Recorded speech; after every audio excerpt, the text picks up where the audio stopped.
Good morning, good afternoon, good evening. कैसे हो सब लोग? Hi, this is Sunil, PhD scholar, department of education, Kurukshetra university, JRF in education. This is my first video on YouTube. First of all, I want to welcomes to all on my channel Destiny Net Education. Video start करने से पहले please subscribe my channel, like my video and share my video. Today we will discuss UGC, University Grant Commission.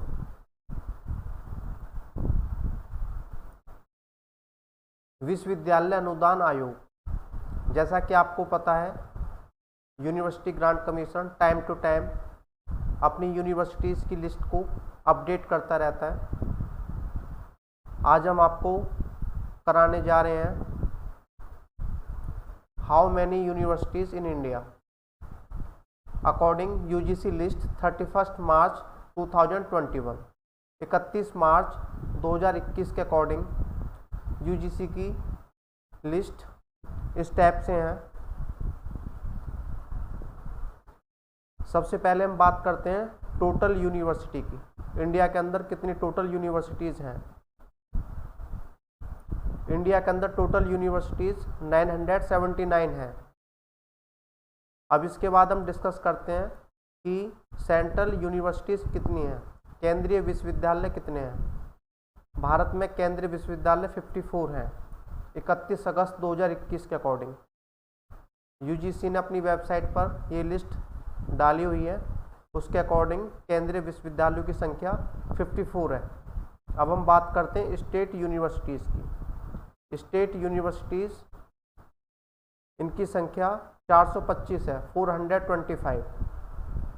अब इसके बाद हम बात करते हैं डीम्ड यूनिवर्सिटीज़ की। डीम्ड यूनिवर्सिटीज़ ये 125 हैं, 125। अब इसके बाद हम बात करते हैं प्राइवेट यूनिवर्सिटीज़ की। इनकी संख्या 375 है, 375।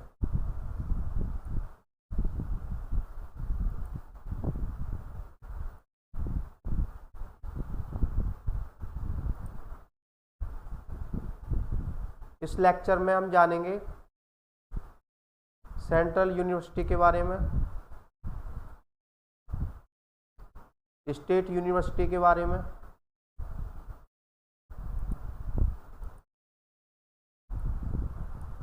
डीम्ड यूनिवर्सिटी के बारे में, प्राइवेट यूनिवर्सिटी के बारे में और मेटा यूनिवर्सिटी के बारे में। मेटा यूनिवर्सिटी एक कॉन्सेप्ट है और बाकी जो 4 यूनिवर्सिटी आपको ऊपर दी गई हैं ये इनके टाइप्स हैं। इन सभी का 1 बाय 1 हम स्टडी करेंगे। सबसे पहले हम डिस्कस करेंगे सेंट्रल यूनिवर्सिटीज़ को।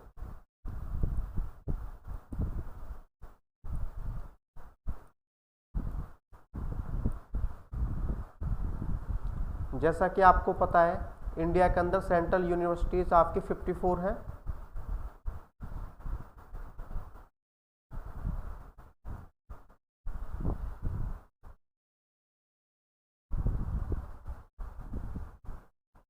टोटल सेंट्रल यूनिवर्सिटीज़ आपकी 54 है। और यदि हम बात करें सबसे ज़्यादा सेंट्रल यूनिवर्सिटी आपके किधर है, तो दिल्ली के अंदर सबसे ज़्यादा सेंट्रल यूनिवर्सिटीज़ हैं आपकी 7। और उसके बाद यूपी में काउंट होती हैं, वो है आपकी 6।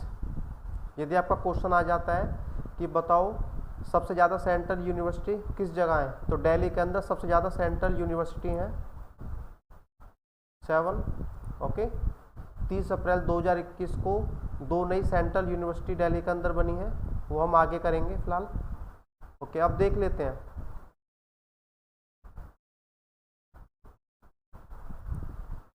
All central universities established bye act of parliament.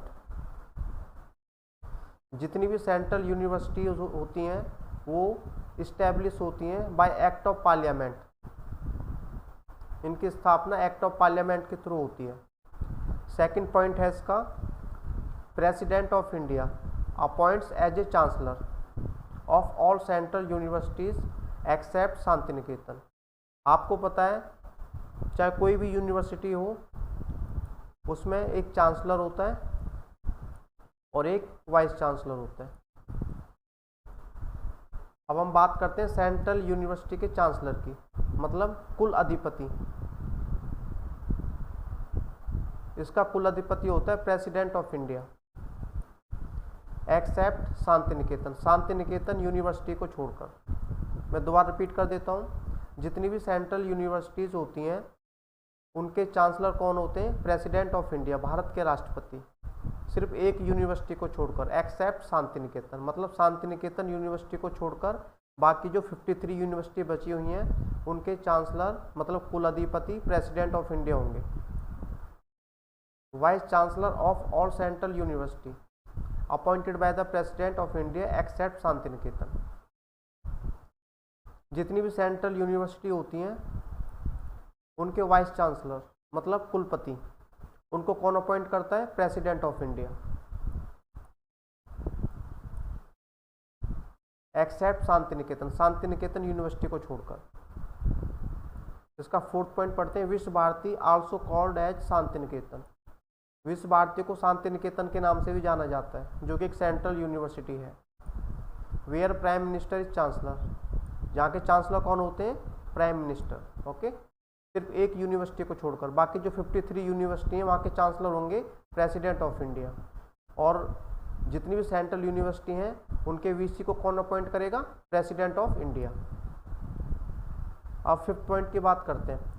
Rabindranath Tagore established विश्व भारती इन 1921, after that in 1951 establish Shanti Niketan bye act of parliament. जैसा कि अभी बताया, जितनी भी आपकी सेंट्रल यूनिवर्सिटी हैं वो एक्ट ऑफ पार्लियामेंट से इस्टेब्लिश होती हैं। विश्व भारती को 1921 में इस्टेब्लिश किया गया रविन्द्रनाथ टैगोर ने, ये इसके फाउंडर थे। बाद में इसका नेम चेंज करके 1951 में इसे सेंट्रल यूनिवर्सिटी बना दिया गया। किसके द्वारा? Bye act of parliament. अब हम बात करते हैं इनको रेगुलेट कौन करता है। जितनी भी सेंट्रल यूनिवर्सिटी होती हैं उनको रेगुलेट करता है सेंट्रल यूनिवर्सिटी एक्ट 2009।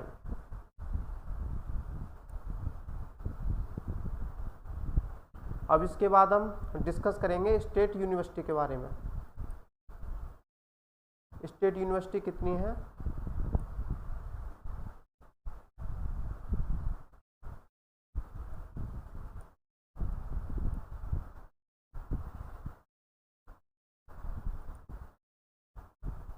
ओके,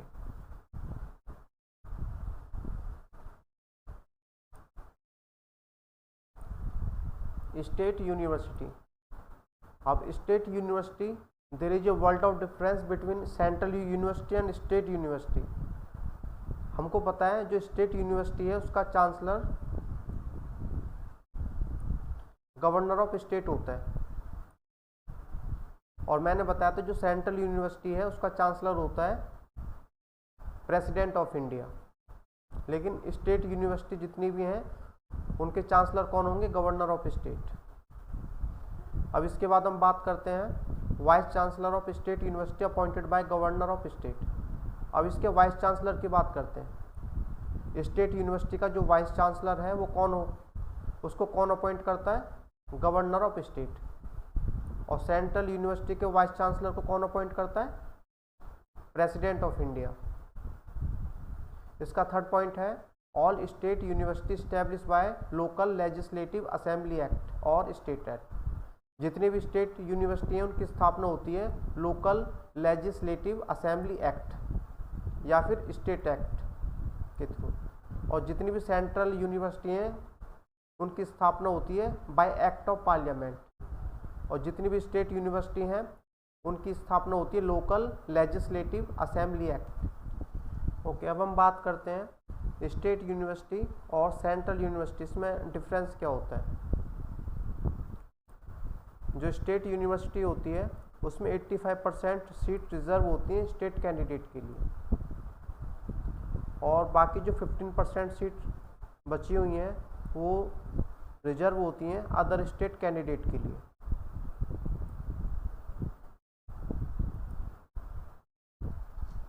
मैं दोबारा बता देता हूँ, स्टेट यूनिवर्सिटी में 85% सीट जो 85% कोटा होता है वो स्टेट स्टूडेंट्स के लिए रिजर्व रहता है, और जो 15% सीट होती हैं वो अदर स्टेट के कैंडिडेट के लिए होती हैं। लेकिन यदि सेंट्रल यूनिवर्सिटी की बात करें तो सेंट्रल यूनिवर्सिटी में कोई भी स्टूडेंट्स एडमिशन ले सकता है एंट्रेंस बेस पे, जैसे जिस यूनिवर्सिटी का अपना प्रोसीजर होता है उसके अकॉर्डिंग वो उसमें एडमिशन ले सकता है। उसमें पूरी इंडिया ही एक स्टेट के रूप में काउंट होती है। अब इसके बाद हम डिस्कस करते हैं कि इन दोनों में समान विशेषताएं हैं।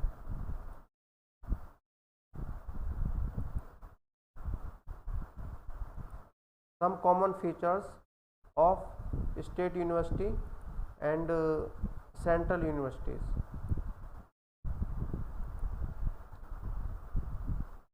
तो पहली समान विशेषता है दोनों में, conduct their own admission process. Own admission process,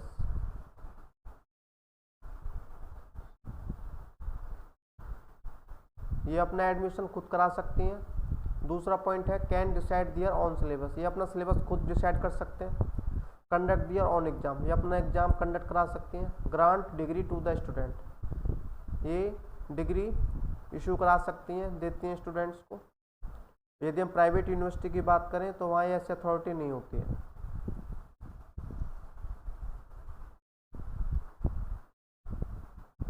अब इसके बाद हम बात करते हैं प्राइवेट यूनिवर्सिटी की।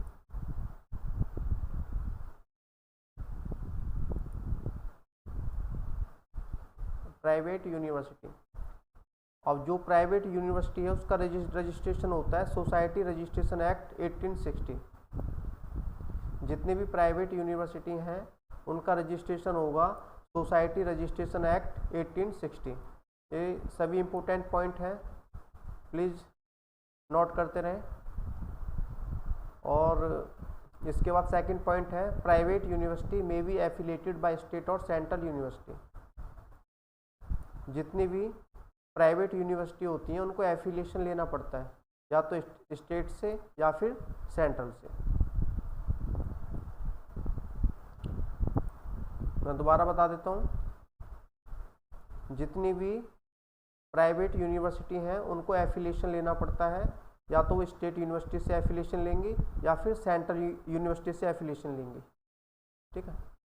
इसका थर्ड पॉइंट है whose private university is not affiliated by the state और central university whose can give only diploma not grant degree. ऐसी प्राइवेट यूनिवर्सिटी जो नॉट एफिलेटेड है, जिसका एफिलिएशन ना तो स्टेट यूनिवर्सिटी से है और ना सेंट्रल यूनिवर्सिटी से है, वो डिग्री प्रोवाइड नहीं करा सकती है, वो केवल डिप्लोमा दे सकती है। जैसा आपने सुना होगा 1 ईयर डिप्लोमा, जैसे PGDM post graduate diploma in management, PGDDS post graduate diploma in data scientist. इसी टाइप से ये 1 ईयर के डिप्लोमा होते हैं। ये जॉब में तो मदद करते हैं, लेकिन यदि हायर एजुकेशन की बात करें तो वहाँ ये काम नहीं आते। ठीक है। यदि आप UGC नेट में अप्लाई करना चाहते हो तो वहाँ इन डिप्लोमा से आप अप्लाई नहीं कर सकते हो। अब हम बात करते हैं नेक्स्ट पॉइंट की, private university establish by section 22 of UGC act 1956।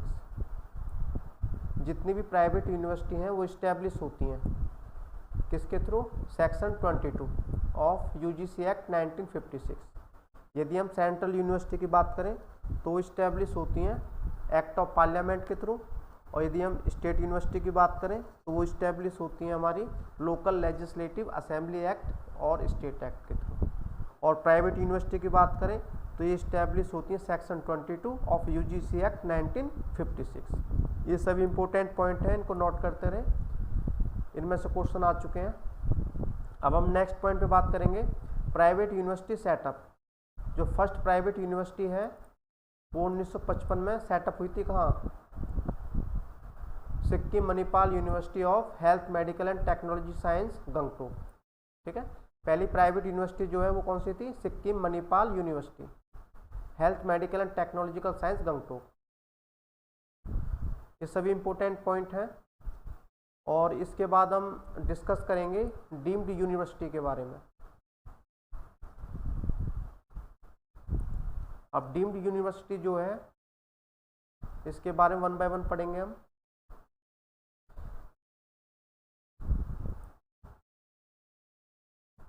Deemed university is established under section 3 and section 12B of UGC Act 1956। Deemed university की स्थापना हुई थी सेक्शन 3 और section 12B of UGC Act 1956। मैं दोबारा रिपीट कर रहा हूँ, जो आपकी सेंट्रल यूनिवर्सिटी है वो स्टैब्लिश होती है bye act of parliament, state university establish होती है लोकल लेजिस्लेटिव असेंबली एक्ट के थ्रू, और जो प्राइवेट यूनिवर्सिटी है वो स्टैब्लिश होती है सेक्शन 22 ऑफ UGC Act 1956, और जो आपकी डीम्ड यूनिवर्सिटी है वो स्टैब्लिश होती है section 3 and section 12B of UGC Act 1956। आपकी जो फर्स्ट डीम्ड यूनिवर्सिटी है वो है आपकी ISSC बेंगलुरु। ओके, ये काफ़ी इंपॉर्टेंट पॉइंट्स हैं, इनको नोट करते रहो। अब इसके बाद हम थर्ड पॉइंट डिस्कस करते हैं। Deemed university is a status of autonomy granted. जो आपकी डीम्ड यूनिवर्सिटी होती हैं वो ऑटोनॉमी ग्रांटेड होती हैं बाय किसके द्वारा? By department of higher education on the advise of UGC under section 3 and section 12B of UGC Act 1956। Deemed university की जो स्थापना होती है वो UGC की सिफारिश पे होती है। UGC रेकमेंड करती है, एक एग्जीक्यूटिव ऑर्डर होता है और उस एग्जीक्यूटिव ऑर्डर के थ्रू ये डीम्ड यूनिवर्सिटी अप्रूव्ड होती है section 3 and section 12B of UGC Act 1956। अब नेक्स्ट पॉइंट की बात करते हैं। Deemed university enjoy full autonomy और independence in deciding course, syllabus, admission and fees. Autonomy होता है पूर्ण अधिकार। जो डीम्ड यूनिवर्सिटी होती है ये फुल ऑटोनॉमी होती है, इंडिपेंडेंस होती है, ये अपना कोर्स खुद डिसाइड कर सकती है, सिलेबस खुद बना सकती है, एडमिशन का प्रोसीजर इसके हाथ में होता है, फीस कितनी रखनी है इसके हाथ में होता है। और आपको पता है जो डीम्ड यूनिवर्सिटी होती हैं सबसे ज़्यादा फीस इनकी ही होती है, बहुत ज़्यादा फीस होती है इनकी।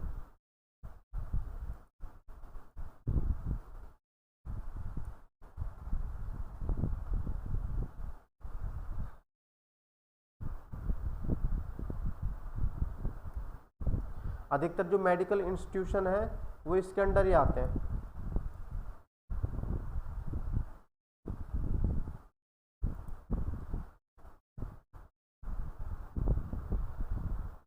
Okay, deemed university provide high quality education. ये जो यूनिवर्सिटीज़ होती हैं ये हाई क्वालिटी एजुकेशन प्रोवाइड कराती हैं। So there fees structure very expensive than private university. इनका जो फीस स्ट्रक्चर होता है वो काफ़ी महंगा होता है प्राइवेट यूनिवर्सिटी की तुलना में। ओके, सबसे ज़्यादा जो फीस होती है वो डीम्ड यूनिवर्सिटी की होती है, उससे कम प्राइवेट यूनिवर्सिटी की होती है, और प्राइवेट यूनिवर्सिटी से कम स्टेट यूनिवर्सिटी की होती है, और स्टेट यूनिवर्सिटी से कम सेंट्रल यूनिवर्सिटी की होती है। Deemed university can grant own degree.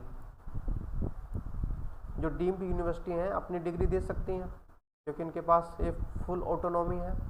But private university have not authority to grant own degree. लेकिन जो प्राइवेट यूनिवर्सिटी हैं उनके पास अथॉरिटी नहीं होती डिग्री प्रोवाइड करने की। अब वो जिस यूनिवर्सिटी से उनका एफिलिएशन होता है, या तो वो सेंट्रल यूनिवर्सिटी होंगी या फिर वो स्टेट यूनिवर्सिटी होंगी, तो उनकी गाइडलाइन उसको फॉलो करनी पड़ती है। Deemed university can be approved only by an executive order.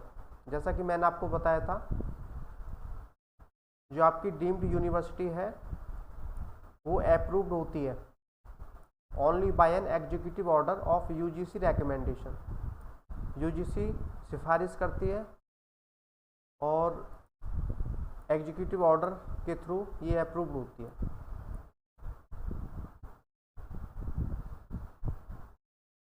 और जो डीम्ड यूनिवर्सिटी है can not affiliate any private university. जो डीम्ड यूनिवर्सिटी है ये किसी को एफिलिएशन नहीं दे सकती है, मतलब प्राइवेट यूनिवर्सिटी को एफिलिएशन नहीं दे सकती है। यदि प्राइवेट यूनिवर्सिटी को एफिलिएशन लेना है तो उसे या तो सेंट्रल यूनिवर्सिटी के पास जाना पड़ेगा या फिर स्टेट यूनिवर्सिटी के पास जाना पड़ेगा।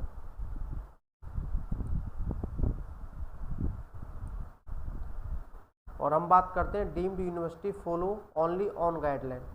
जो डीम्ड यूनिवर्सिटी होती है ये केवल अपनी गाइडलाइन फॉलो करती है।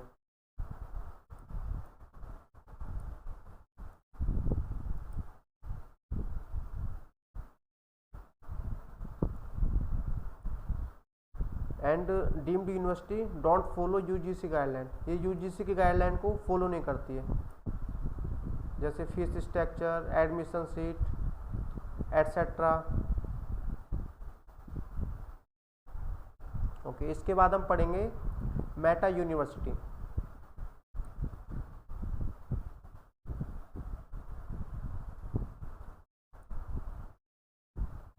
Meta university, concept of Meta university approved in India by MHRD, ministry of human resource development, भारतीय संसाधन विकास मंत्रालय, from the 2012 to 13 academic session.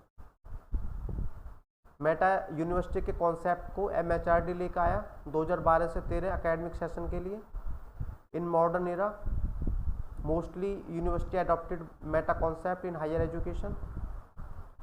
इसका थर्ड पॉइंट है meta concept is very famous in foreign country, therefore foreign country are very developed. जैसा कि foreign country ने meta concept को अपनाया हुआ है, इसी कारण वहाँ की जो कंट्रीज हैं काफ़ी डेवलप्ड हैं। लेकिन इंडिया की बात करें तो एक डेवलपिंग कंट्री है, विकासशील देश है, विकसित नहीं है। जो फर्स्ट मेटा यूनिवर्सिटी है उसके कॉन्सेप्ट को फर्स्ट टाइम ड्यू ने अपनाया था, दिल्ली यूनिवर्सिटी ने 2012 में। ये काफ़ी इंपॉर्टेंट पॉइंट है, इनको नोट करते रहे। In meta university concept collaborate at least 2 university to design course. अब मेटा यूनिवर्सिटी कॉन्सेप्ट क्या होता है? मेटा यूनिवर्सिटी कॉन्सेप्ट में कम से कम 2 या 2 से अधिक यूनिवर्सिटी कोलाबरेट कर कोई एक कोर्स डिजाइन करती हैं, साथ मिलकर कोई कोर्स डिजाइन करती हैं। एग्जाम्पल के लिए जैसे Delhi university and Jamia Millia Islamia university running a joint program और मास्टर ऑफ मैथमेटिक एजुकेशन। इसका लास्ट पॉइंट है meta university free from physical boundary condition. Okay, ये सभी इंपॉर्टेंट पॉइंट हैं। इस पॉइंट को मैं दोबारा रिपीट कर देता हूँ। मेटा यूनिवर्सिटी का मतलब होता है कि जब 2 या 2 से अधिक यूनिवर्सिटी मिलकर कोई कोर्स डिजाइन करती हैं तो मेटा यूनिवर्सिटी कॉन्सेप्ट कहलाता है। जैसे मान के चलो हम बात करते हैं दिल्ली यूनिवर्सिटी की। अब दिल्ली यूनिवर्सिटी में क्या है? दिल्ली यूनिवर्सिटी में लाइब्रेरी अच्छी है और जामिया मिलिया इस्लामिया यूनिवर्सिटी में आपकी लैब अच्छी है। तो इन्होंने डिसाइड किया कि हम दोनों मिलकर एक ऐसा कोर्स डिजाइन करते हैं, ठीक है, यहाँ का स्टूडेंट वहाँ जा सकता है और वहाँ का स्टूडेंट यहाँ जा सकता है। जैसे मान के चलो आप PhD कर रहे हो और यहाँ एक मेटा यूनिवर्सिटी कॉन्सेप्ट स्टार्ट किया गया है, तो आप कुछ काम यहाँ भी कर सकते हो, कुछ काम यहाँ भी कर सकते हो, आप अपने इंटरेस्ट के अकॉर्डिंग। तो ये काफ़ी बढ़िया कॉन्सेप्ट है और इस कारण इसमें कोई फिजिकल बाउंड्री नहीं है, ये फ्री है, free from physical boundary condition. Okay, ये जो पॉइंट है कई बार रिपीट हो चुका है और इनको नोट करते रहे। अब इसके बाद हम जानेंगे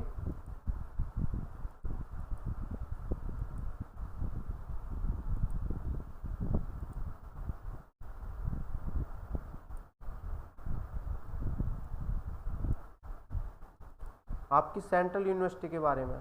ओके, जैसा कि आपको पता है जो सेंट्रल यूनिवर्सिटी हैं वो इंडिया के अंदर 54 है।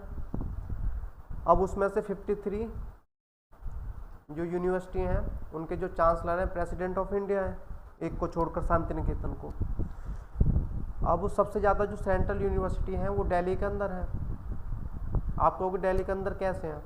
क्योंकि दो जो सेंट्रल यूनिवर्सिटी हैं वो फिलहाल पिछले साल ही इस्टेब्लिश हुई हैं, जैसे 30 अप्रैल 2020 और 30 अप्रैल 2020। Okay, the central Sanskrit university और श्री लाल बहादुर संस्कृत यूनिवर्सिटी, ये जो 5 यूनिवर्सिटी पहले से हैं। और इससे पहले यदि बात करें तो यूपी उत्तर प्रदेश के अंदर 6 सेंट्रल यूनिवर्सिटी थी सबसे ज़्यादा। लेकिन यदि हम 31 मार्च 2021 की बात करें, जो यूजीसी ने लिस्ट जारी की है, उसके अकॉर्डिंग सबसे ज़्यादा जो सेंट्रल यूनिवर्सिटी हैं वो दिल्ली के अंदर है। इसी टाइप से मैंने हर स्टेट के अंदर मेंशन किया है कि हरियाणा के अंदर जो सेंट्रल यूनिवर्सिटी है वो कौन सी है। जैसे सेंट्रल यूनिवर्सिटी ऑफ हरियाणा है, महेंद्रगढ़ में है। ऐसी आंध्र प्रदेश के अंदर कितनी सेंट्रल यूनिवर्सिटी हैं और वो कब इस्टेब्लिश हुई थी। ओके, जैसे ये 30 अप्रैल 2020, ये बिल्कुल न्यू है, द नेशनल संस्कृत यूनिवर्सिटी। ऐसी आसाम के अंदर 2 सेंट्रल यूनिवर्सिटी हैं, Assam university and Tezpur university. Arunachal के अंदर 1 है और बिहार के अंदर आपकी 4 यूनिवर्सिटी हैं। और सेंट्रल यूनिवर्सिटी इन छत्तीसगढ़, यहाँ 1 है। गुजरात में 1 है और हिमाचल प्रदेश में भी आपकी 1 सेंट्रल यूनिवर्सिटी है। जम्मू कश्मीर में आपकी 2 हैं। झारखंड में आपकी 1 है। कर्नाटका में आपकी 1 है। केरला की बात की जाए तो केरला में 1 है और मध्य प्रदेश में आपकी 2 हैं और महाराष्ट्र में आपकी 1 है। और मणिपुर की बात की जाए तो मणिपुर में आपकी 3 है। मिजोरम में आपकी 1 है। मेघालय में आपकी 1 है। उड़ीसा में आपकी 1 सेंट्रल यूनिवर्सिटी है। पांडिचेरी में 1 है। पंजाब में 1 है। राजस्थान में 1 है। सिक्किम में 1 है। तमिलनाडु में आपकी 2 है। तेलंगाना में आपकी 3 है। त्रिपुरा में आपकी 1 है। उत्तराखंड में आपकी 2 है। ये देखो, उत्तर प्रदेश के अंदर आपकी कितनी है? 6 सेंट्रल यूनिवर्सिटी हैं, जो कि सबसे ज़्यादा थी किसी टाइम पर। लेकिन फ़िलहाल 31 मार्च 2021 के अकॉर्डिंग जो सेंट्रल यूनिवर्सिटी हैं सबसे ज़्यादा वो दिल्ली के अंदर है। अब वेस्ट बंगाल की बात करें तो वहाँ 1 सेंट्रल यूनिवर्सिटी है।